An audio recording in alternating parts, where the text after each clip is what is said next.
Hey folks, I'm Mark Ryan. This is Super Review, and this is the new Moondrop Cosmo. Well, newish. This headphone came out about 6 months ago or so, and it kind of flew under my radar, but I got a chance to hear it recently, and I was like, I gotta review that. So this is Moondrop's latest planar headphone, their third ever planar headphone, and they've only been making headphones for about 2 years, and they've been kind of hit or miss. They've got some that are pretty decent, some that are frankly kind of bad, but none of them that really grab me. But I think that the Cosmo is the one that really does pull it all together. And in some ways, this headphone works in ways that it frankly shouldn't. We'll talk about that. But yeah, overall, like this is a headphone I heard at Shenzhen International Audio Show. Is it a month ago at this point? No, almost a month ago.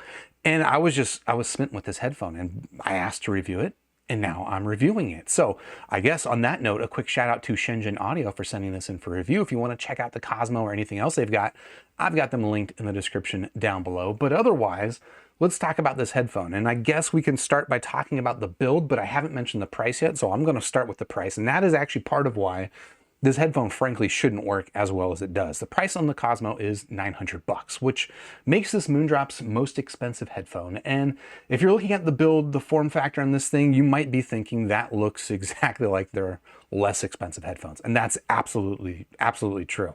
The build on this thing is almost exactly the same as the Moondrop Para.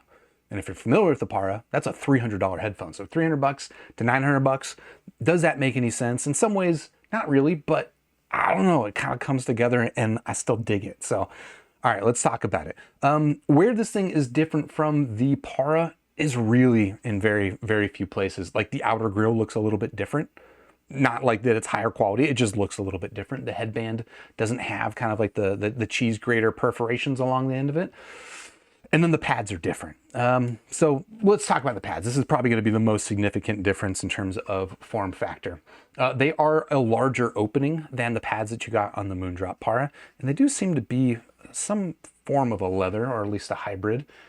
Generally pretty nice pads, although you might notice they're a little bit on the thin side, right? The depth is not especially deep, especially if you look toward the front, right? That's pretty thin, but I don't know, to be honest, I didn't really have any issues with these things not giving me enough padding or not giving me enough room for the ears. In fact, if anything, there is quite a bit of lateral and vertical room in there for the ears. I'll give you a fit demonstration in a bit. Apart from that, they actually do have the same magnetic mechanism that the Moondrop Para does, which I think is pretty cool. So basically the pads fit onto these metal discs, and that they are magnetically attached to the ear cup, which just makes it really easy to swap out ear pads. They did not include any alternative pads with this headphone. Actually might have been a good idea, because Moondrop's Para pad, they actually sell that one separately for like $30 if you want to check it out. It fits on this headphone and it gives you a fairly different tune. Whether or not it's better, I guess it's going to be up to you. Personally, I did find that I preferred the stock pad, so that's why you've got it on here. But yeah, so that's kind of the mechanism. Let's talk about the rest of the build. I mean, just in terms of weight, this thing's a little bit on the heavy side. It's about 510 grams on my scale, which, you know, 500 grams is putting it into the territory where the weight is kind of a problem.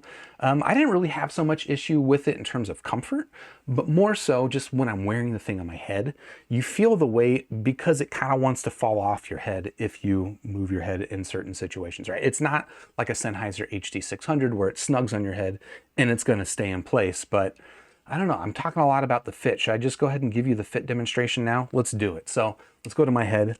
I'll throw this thing on my head and you can see what the Moondrop Cosmo looks like on my head. Clamp wise, there's not a ton of clamp here, and that's kind of part of why also, you know, the weight of it can be felt. Like if I'm moving my head around, I can feel it shifting on my head because it's a 510 gram headphone. But again, comfort wise, I haven't had issues wearing this headphone for hours at a time. And like I mentioned, there's lots of room in there for the ears. The one thing that I need to talk about, and this will lead us into talking about the headband, is just that this thing, all right, that's the wrong angle. Let's go to this angle. You can't, maybe you can tell. I have this at the very minimum size, okay? This is as small as the headband gets, and it just about fits me. Any bigger, and frankly, like if I move this up one notch, it's now too big for my head. And I bring that up because I don't have a particularly small head. If you have a particularly small head, this might be a problem for you. Now, that said, what's interesting is that I brought this thing with me to Can Jam and had some people demo it at the show of various head sizes. Basically, everyone just left it at this size, and it kind of worked for everybody. But it does nonetheless. I don't know. It just seems like the sort of thing. If you've got a small head, it could be a problem. If you've got any sort of range of medium-sized head, it's probably going to be fine for you. And if you've got a really large head, well, you're in luck because this thing adjusts a lot. Yeah, I don't know. I think that is kind of an oversight in the design. The other thing that's somewhat of an oversight in the design, or I don't know, it's certainly a taste thing, but aesthetically, I don't love the way that this headband looks. But it is what it is. And again, it's kind of the same thing that you had on their cheaper headphones. You maybe kind of wish that they would have gone with an updated design that solved some of those problems on their more expensive headphone. But I don't know, there's still something to just the simplicity of this headphone. Like, it almost looks to me kind of classic, like old school, like something you would expect to see in a studio from 50 years ago. And in that way, it just kind of works for me. This is, again, that's one of those things that it shouldn't work, but it kind of works for me. And maybe I'm also influenced. This over here is the Moondrop Disc Dream Ultra. This is their new CD player, which just kind of aesthetically, look, it goes. It goes, and I'm a sucker for that. I haven't talked about what else comes inside the box, which frankly is not much. You get a postcard. Here, let me show you the box actually real quick, because I don't have it on screen because it is quite large, but there you go. There's your anime character. Fairly tasteful, but you do also get a postcard version of it if you happen to be trying to film it and it's too large to fit on your table, as it is mine. Apart from that, you get the headphone, you get the cable, which I guess we should talk about, and you get a little adapter. So this cable is a different cable than what you got on the Moondrop Para and the Moondrop Venus. This is kind of a thicker plastic cable. Let me punch in on that so you can just kind of highlight it. You know, it's got the braid, very similar to a lot of IM cables, not super common on headphone cables. And generally, I would say this is like a pretty nice cable. It's a little bit on the stiff side. It's a little bit thick, a little meaty, which isn't a bad fit for this headphone at all. Although I will say I actually prefer the stock cable that came on the Moondrop Para, which was not a balance cable. This one is. This is a 4.4 mil balance cable. And that's not necessarily the reason I prefer the other cable. It's just the old cable was lightweight cloth, kind of just worked better for me. This cable is heavyweight. I think it's going to feel more premium to some people. But overall, it just ends up being a little bit long. I would say this is probably like a 5-foot long cable. So it's not super long. This is certainly not long enough that I should be complaining about it, but it is a little bit longer than I tend to like. But a decent balance between like portable walk around the house length and desktop length, which frankly, this is a headphone that requires a decent amount of power. So you're probably going to be at a desktop when you're using it. Now it does come with this adapter, right? So this is your 4.4 mil balanced. You throw that into the adapter and now you've got a single-ended headphone. But they've gone ahead with a single-ended 6.3 millimeter connector. So if I wanted to use this thing on a 3.5 mil source, you got to combine this with another adapter that it doesn't even come with. So that's a little bit of a bummer for me. I am a 3.5 mil basic boy. I would have liked to have a 3.5 mil cable. Now, what's nice is that, let's punch it on this so we can show you. This just uses standard 3.5 mil connectors up top for the headphone end of the connection. So this is a very easy swap with a lot of cables out there, super common. This is kind of my preferred way to do headphone cables in general. Just have dual 3.5 mil because I've got so many of those cables. So many of my other headphones use those cables. You can swap them around. Very easy to find replacements. So there you go. All right, anything else I need to talk about the physical form factor? I don't think so. The last thing that I'll mention about this, and this is kind of leading into us talking about the sound, is just power requirements on the Cosmo. This is a bit of a power hungry boy. Now, it's not like the most power hungry headphone. You don't need to like throw a freaking car stereo at this thing to drive it, but it is going to require more power than something like a Sennheiser HD600, if you're familiar with that, which means you probably want to be using an amp with this headphone. You can certainly power it with a digital audio player. I've been powering it off of this Moondrop Disc Dream, which is not an especially powerful source. Like, you don't need crazy power or anything like that, but you're probably not going to be running it off of an Apple dongle, at least not getting it particularly loud. All right, so that will lead us into talking about the sound. And before we do that, let me move this stuff out the way. And we're gonna look at some squigs. All right. Here's the squig. Here's the frequency response of the Moondrop Cosmo as measured on my rig. If you want to check this out, I've got it linked in the description down below, but this is on SquigLink. And what you see with the frequency response here of the Cosmo is this is just kind of like a neutral, mid-rangey sound. I know neutral can mean a million things. So maybe let's just stick to the words mid-rangey, kind of relaxed, a little bit vocal forward, actually very much vocal forward, but it does actually have pretty good bass extension. You can see that the bass extends very well down here. And then you get this is kind of the region where you would get kind of like the vocal pinna gain. It's a little bit relaxed actually on the Cosmo, which might make you think that it's not so much the vocal focused sound that I was just describing, but there's a couple of things that contribute to it sounding otherwise, in my opinion. Point number one is this. It's got a little bit of a hump here at 1000 hertz. And that in combination with this just kind of gives it this mid-range forward push that's a little bit on the low contrast side, a little bit relaxed, but also still mid-range forward. The other thing is that you see there's a bit of a relaxation in the lower treble here, which very much comes across. Like this is not a bright, aggressive, sharp, detailed oriented sort of headphone. Like that's not the sound signature. This is just like an easy mid-range vocal forward with nice bass extension and a decent amount of upper treble, kind of just like a gentle zing to the top. And to be honest, like it really stinking works for me. All right. It really works for me. Let me pull up my notes real quick and just kind of talk about this thing. So overall, like that sound signature is not, like I already mentioned, it's not like a sharp, incisive, plucky sound that you might get on like a Hyphaman, Aria, Hyphaman, even Edition XS. It's really not that kind of sound. It's just kind of the opposite of an aggressive tune. It gives me just kind of like this very spacious, relaxed, mid-rangey sound, just an easy sound that is very comfortable to listen to. It's very excellent with vocal reproduction, which if you know me, like that's just kind of a thing that I like to hear in my headphones is I want to hear the vocals just in the micro contrast detail kind of pulled out without it being necessarily aggressive. This is why I really love the Sennheiser HD600. And the Cosmo does this just kind of next level. Really, really good. The notes that I wrote down is just this headphone is exceedingly pleasant. It's relaxed. It's very excellent with the micro contrast. And it gives you a good sense of texture, but it's like a delicate texture. It's not, again, this aggressive in your face texture. It's just kind of, it's just easy, comfortable as itself.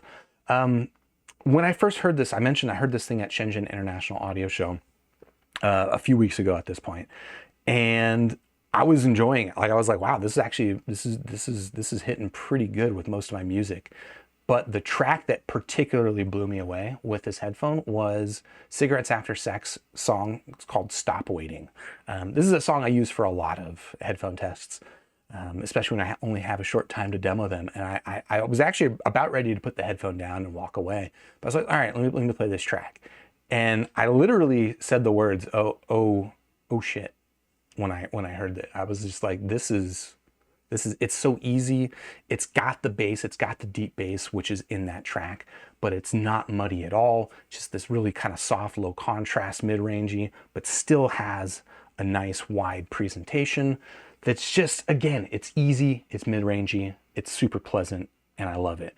And then even just this weekend, been listening to De La Soul. I've actually been listening, I think that's what I've got here in the, there we go. We got De La Soul. Been listening to that on this.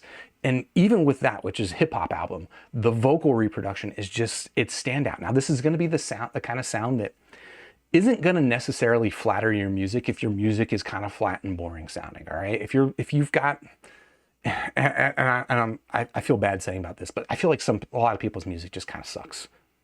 Maybe I'm biased. But I've even listened to a lot of bad music, or just music that's not recorded particularly well, right? There's some music that I used to love, I don't listen to anymore. Iron Maiden, fantastic music, fantastic songs, but it sounds flat, and this is going to be the kind of headphone that's not going to make Iron Maiden sound fantastic. But if you've got really nice recordings, and you want to really just kind of like pull out the texture in them. And maybe even take off the edge of maybe some slightly bright, a little bit aggressive recordings. This thing really does a fantastic job of that.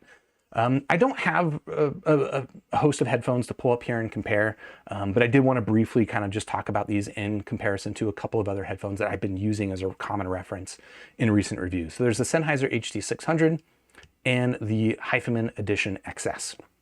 Okay, I know they're a lot cheaper than this headphone, and that's true for most of the headphones I've been comparing them to. I just think that under $1,000, like those are kind of my two favorite headphones.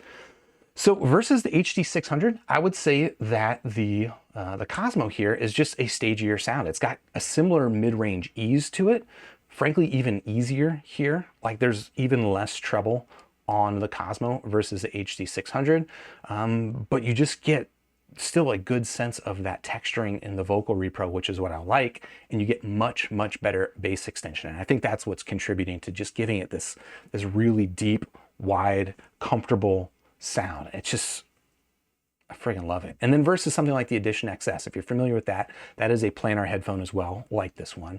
And I think the Edition XS is like exemplary of what people think of Hyphaman or just planar headphones in general. It is kind of clinical, a little bright, a little plucky, kind of exact, and maybe even a little bit aggressive. And that is where it is in contrast to this headphone, which is not aggressive, right? So if you're looking for that sharp, technical, plucky, really super well-defined headphone, you might actually prefer something like the Edition XS. But if you want something that has a more natural timbre to it, just sounds more comfortable, something that's less technical, but also less clinical sounding, that is what the Cosmo is.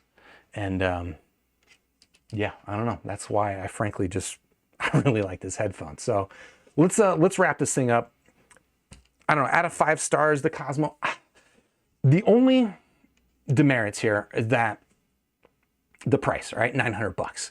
Not that it doesn't sound good enough to warrant the price. In fact, I would say this is my favorite planar headphone under $1,000. This is probably my favorite planar headphone that's frankly, it's like not the Odyssey MM500, and that's like an $1,800 headphone. So I really like the sound on this guy. But the price mostly just kind of comes into conflict with the expectations that, you know, they make this same headphone or the same chassis and a $300 headphone. So you do kind of wish that they had moved the needle there a little bit in terms of the build quality, or maybe brought the price down a little bit. I don't know, there's a little bit of a mismatch there. So because of that, I'm going to give it still 4 stars out of 5. I really like this headphone. This is a headphone I expect I will be listening to a lot outside of just needing to review it. Again, it's just exceedingly pleasant. Okay. And frankly, this is Moondrop finally getting everything right. And if you want to check it out, well, I've got it linked in the description down below. And if you haven't already, please do hit the like button, subscribe to the channel, ding the YouTube bell, and I'll catch you on the next super review. Cheers.